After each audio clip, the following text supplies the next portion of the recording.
Olá, pessoal! Sejam todos bem-vindos a mais um episódio do CS Jurídico Cast. Direito claro e informação segura. Hoje vamos falar sobre um tema que pode facilitar e muito a sua vida, mas que ainda vem gerando muitas dúvidas. Afinal, será mesmo necessário entrar com um processo judicial para resolver tudo? Ou será que algumas situações podem ser resolvidas de forma muito mais simples e acessível? Já ouviu falar em divórcio no cartório? Ou resolver uma regularização de um imóvel sem precisar de um juiz? E que tal assinar documentos importantes direto do seu celular? Hoje isso é possível, a partir da desjudicialização. O tema do nosso episódio de hoje é Cartório Resolve, como a justiça está mais perto do cidadão. E para discutirmos essa questão da aproximação da justiça com o dia a dia de todos nós cidadãos, trouxemos uma convidada muito especial, doutora Jacivânia Barbosa, advogada. Seja muito bem-vinda, doutora. Muito obrigada, obrigada pelo convite. Tê-la aqui conosco, para que os nossos ouvintes possam conhecer um pouco mais, saber da tua trajetória, não é? Conta um pouquinho, quem é a doutora Jacivânia? Bem, eu sou formada em Direito, trabalho basicamente na área extrajudicial, né, cartorária. Também sou membro da Comissão de Advocacia Extrajudicial da Subseção de Lauro de Freitas e Previdenciária também. E sou consultora de cartório de registro civil de pessoas jurídicas da Paraíba, Teixeira, na Paraíba. Nossa, longe, né? Então, assim, basicamente, tudo voltado para a área judicial, embora tenha alguns processos judiciais, mas, na maioria das vezes, a regularização de imóveis, incorporação imobiliária. Então, todo esse processo extrajudicial, eu faço. Quando falamos, doutora, em processo judicial, geralmente as pessoas atrelam a ideia de morosidade, não é? Mas graças a Deus a gente sabe, pela nossa dinâmica como advogados, a gente sabe que isso tem mudado respectivamente, não é? Hoje a gente consegue, até mesmo a partir do juízo 100% digital, dessa nova era da tecnologia, né? Uma digitalização que vem facilitando automaticamente a vida das pessoas.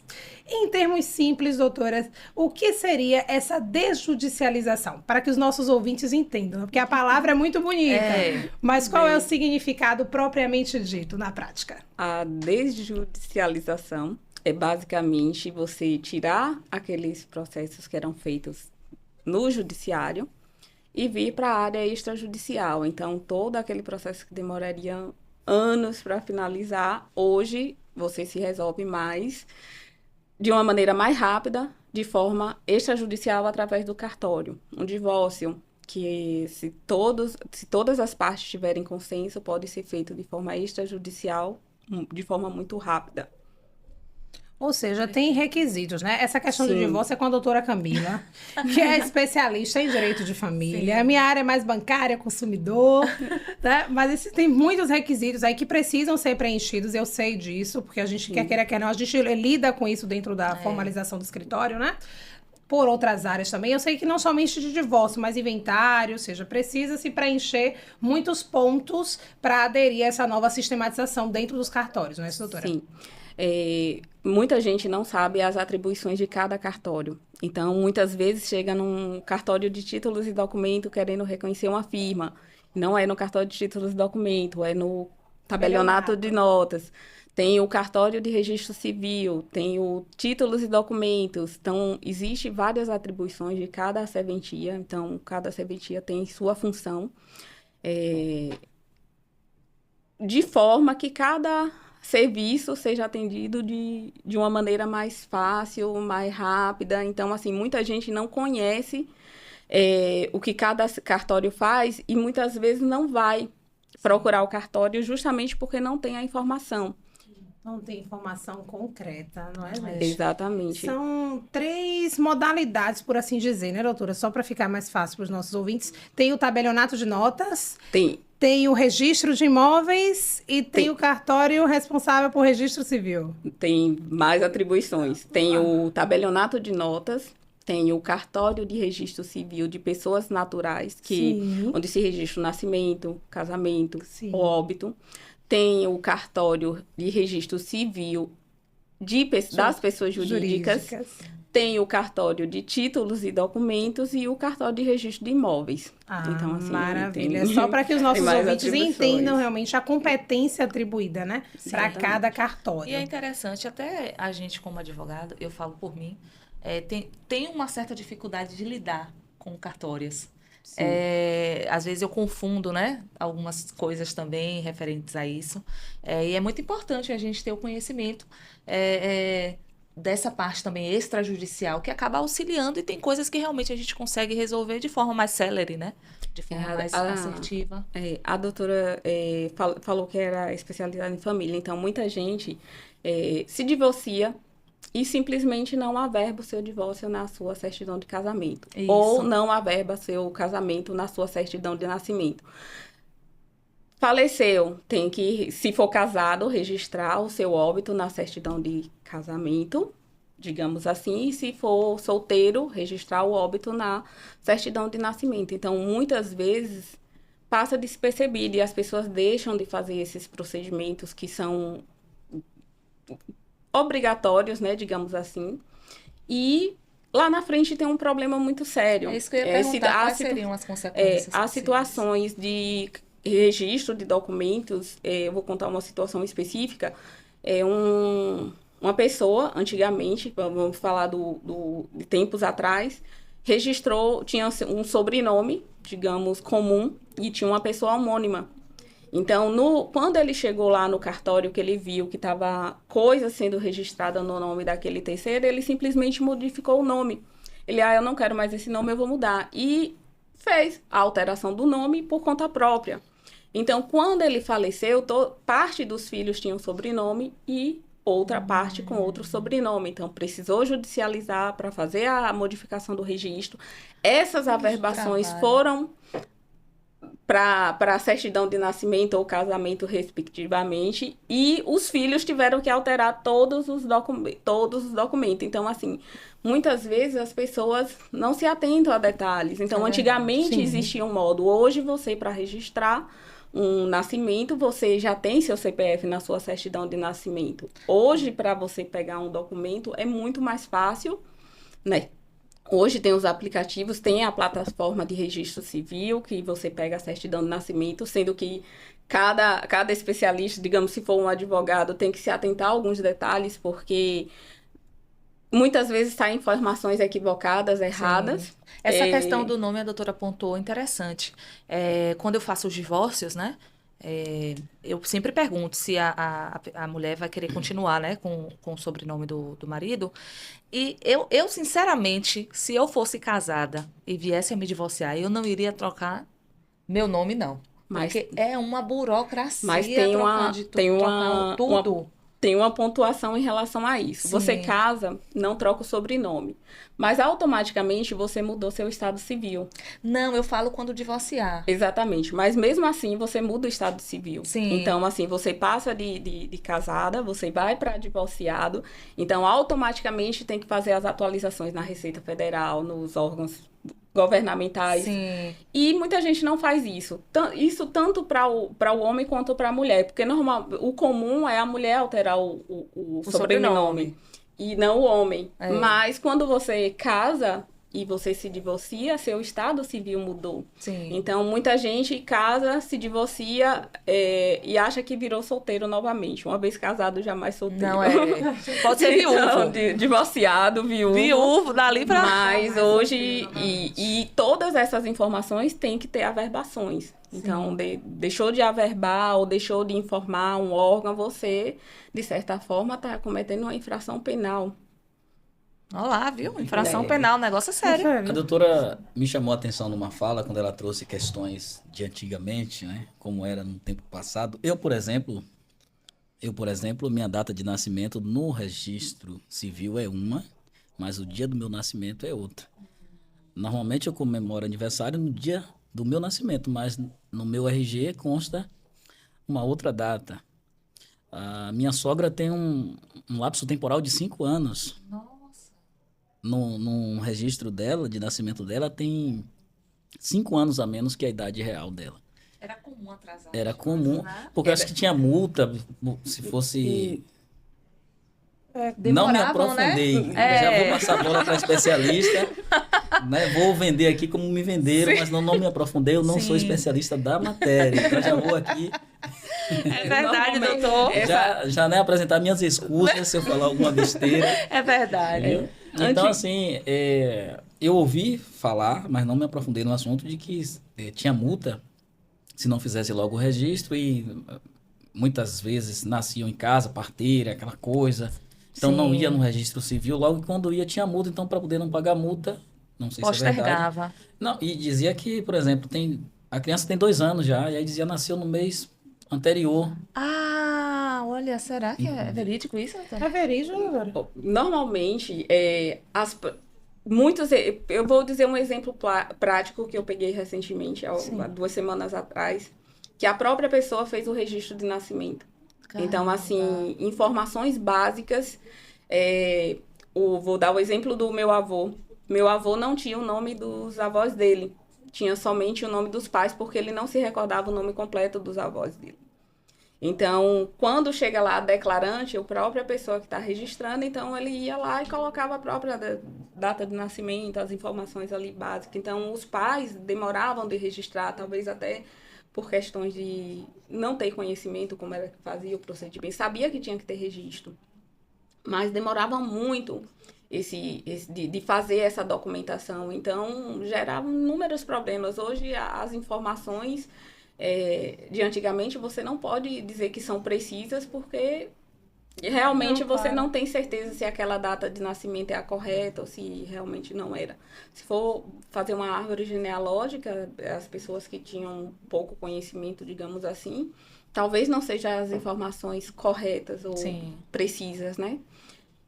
Sua sogra ganhou aí 5 anos, para dizer que é mais nova. Olha Mas que- isso a prejudicou Na Por quê? na aposentadoria. aposentadoria. É verdade. Tá vendo como tem reflexos? É verdade. Entendeu? Isso pode beneficiar e pode prejudiciar. Vai Exatamente. depender da situação, do momento, o que é que você está requerendo. Tá vendo a importância? Então, tudo se começa com nascimento, casamento, óbito, e assim vai, né? É. E aí, são das pessoas naturais, né? Que é no registro de pessoas naturais. Existe também o registro civil das pessoas jurídicas. Algumas associações, algumas empresas são registradas no registro civil das pessoas jurídicas, que não é a JUSEB, digamos assim, a junta comercial, mas registra no cartório, associações, igrejas. Então, também tem alguns problemas relacionados a isso, né? A pessoa vai abrir uma igreja ou uma associação e tem um estatuto. E aí esse estatuto diz um período de mandato e a pessoa não registra.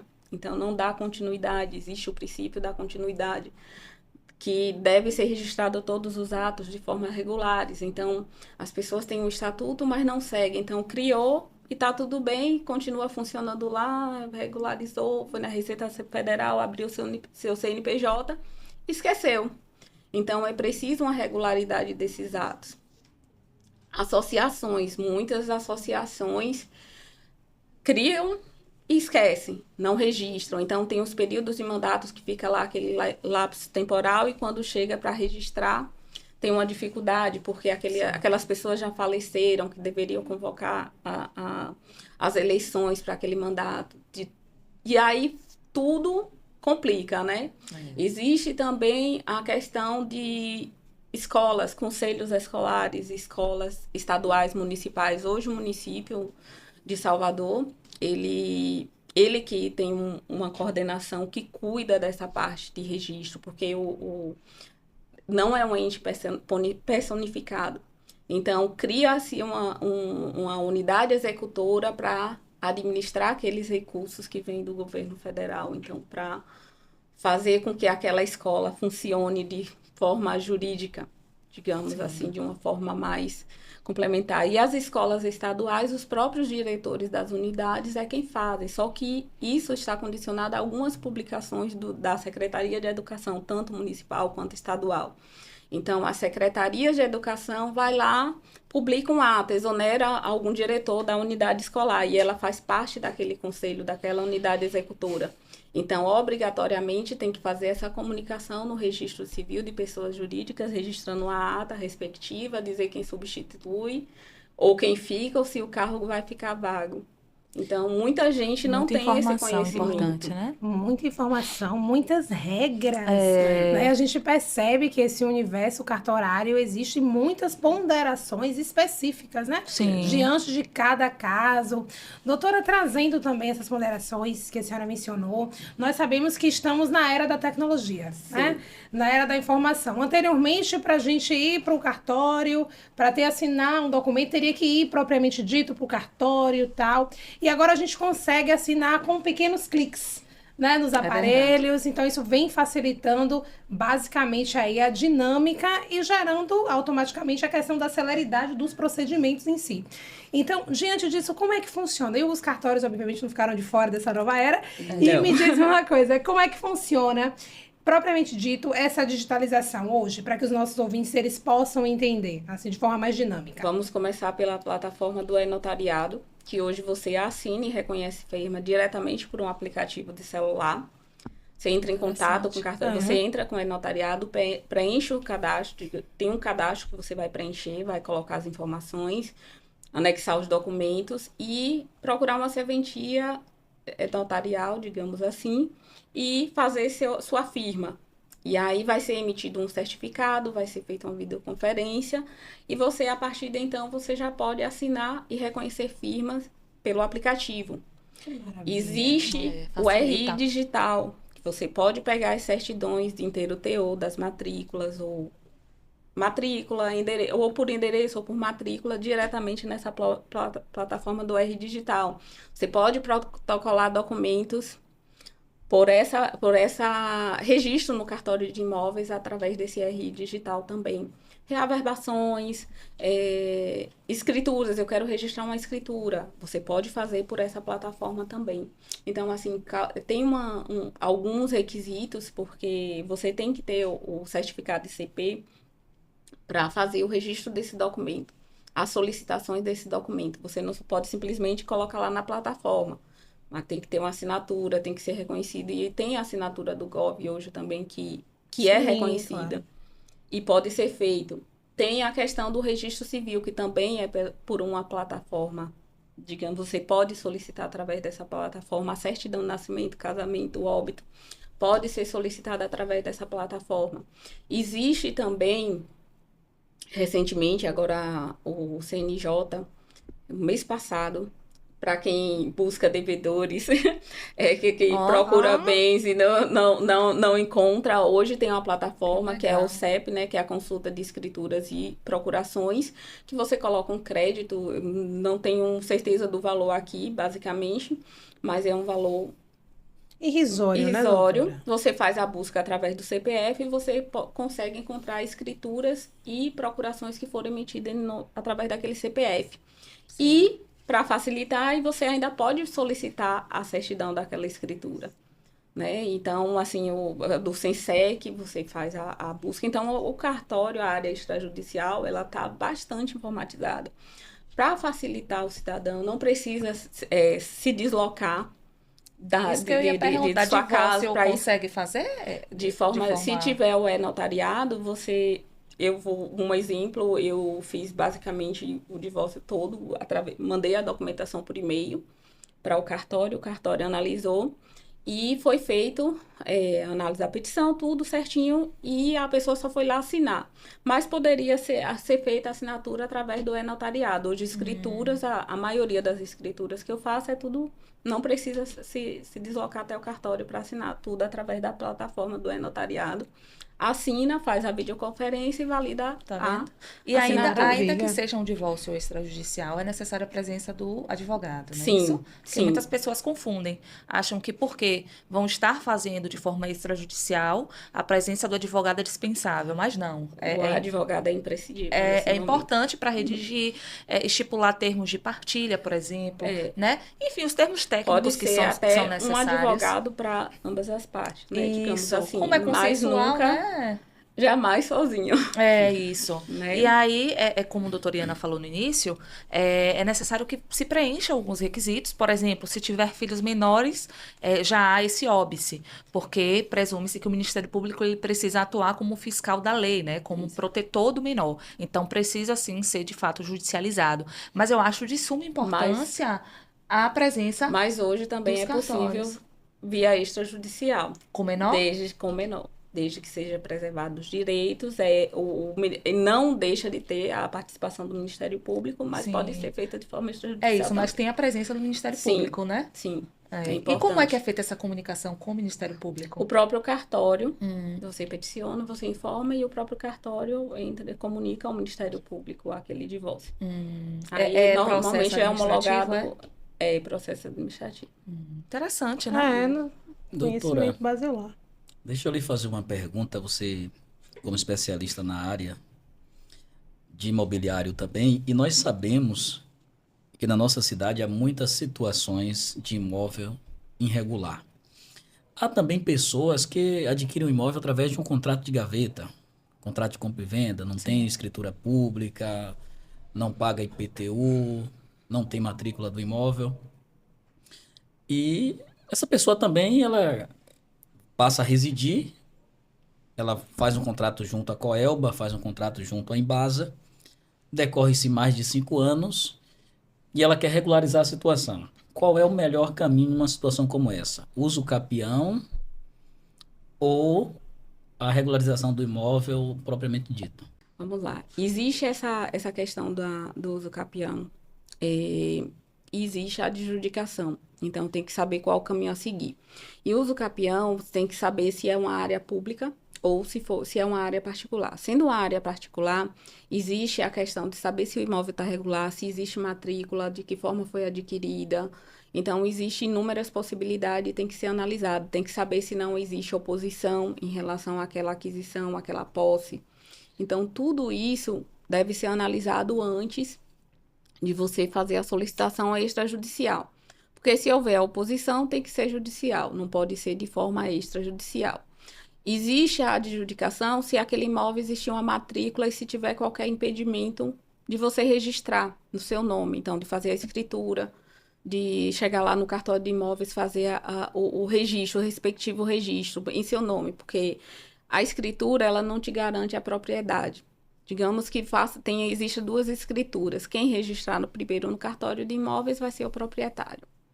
Então, até você provar que A não é B, é um caminho muito longo. Então, toda essa parte de uso capião, deve ser analisada, deve ser observado.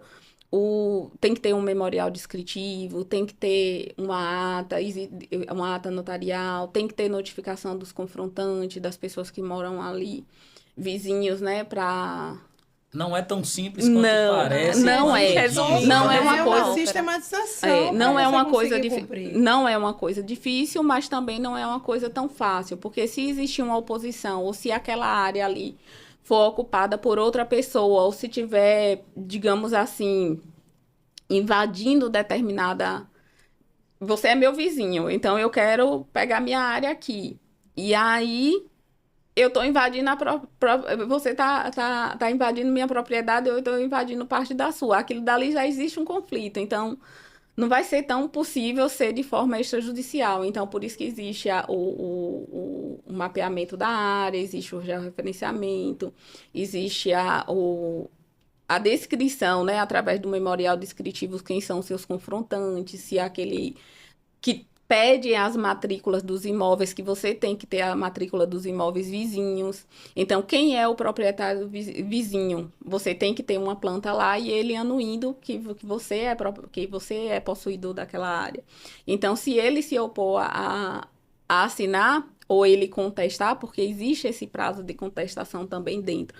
Fora a notificação do município, notificação do Estado, o Estado tem que dizer que ele não se opõe, a União tem que dizer que não se opõe, então você pode estar no imóvel da União, você pode estar no imóvel do Estado, você pode estar no imóvel... Então, todos esses órgãos têm que ser comunicados. Aqui em Salvador mesmo, existe muita área que é da Condé, então do Estado, então muitas vezes já tem um mapeamento lá na própria Condé, que ele é proprietário daquela área, é um dos maiores proprietários Ou seja, do só estado, mesmo do com a consulta de um município. especialista antes Exatamente. de... Para facilitar. De adentrar, né, doutor, no procedimento. exato. Quantas Verdade. ponderações relevantes. É. Não é, doutor? É isso Sim. mesmo, ouvintes.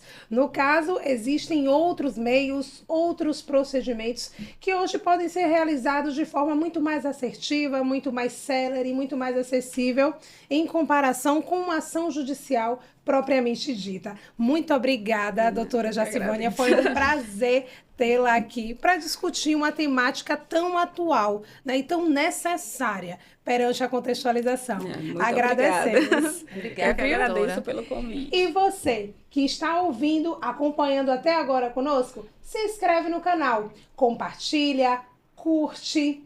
E, como sempre, temos um lema aqui no CS, onde o direito é ponte, não há barreira. Até o próximo episódio.